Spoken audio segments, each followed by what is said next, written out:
Well, this is a story about visiting Alabama in 1985, a Pickens County memory. Sometime back around the spring of 1985, we were visiting my then spouse's grandmother in Pickens County, Alabama, near the Mississippi state line. Her grandmother lived in a small house, the main room of which had been a very old log cabin by the time of the Civil War. It was way out a dirt road in the middle of a red clay piney woods wasteland. Feeling a bit bored, I decided to take a walk in the woods behind her house. The long-leaf pines were straight and tall, the first limbs nearly 100 feet in the sky. It was an old-growth forest with little life and no undergrowth at the ground level. The foam carpet of endlessly deep needles cushioned and deadened every step in the silent, still forest. It was hot, not a sign of a breeze.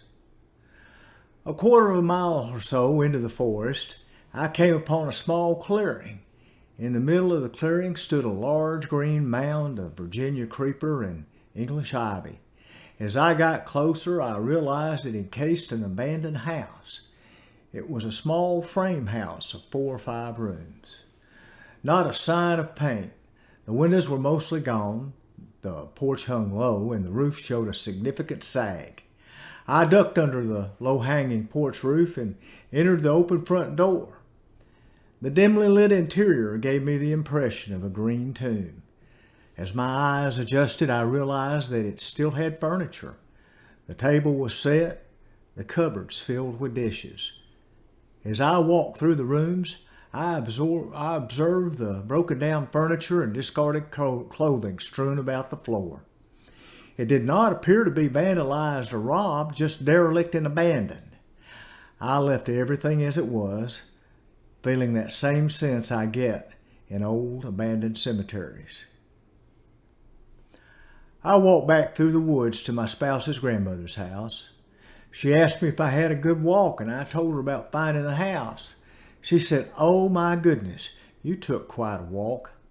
Asking her about it, she responded that the house had belonged to her first cousin, Orso, and that one day, after years of failing crops during the Depression, Orso was just wore out and just up and loaded the family and all the possessions he could onto his old Model T and took off for the Promised Land, California. And that was the last she ever saw of him or his family. She said the house had sat empty all these years. It had been decades since she had visited it. I told her it was grown over, but still there just as they left it, and that even the road had disappeared. She just got quiet and looked off into the distance. Thank you.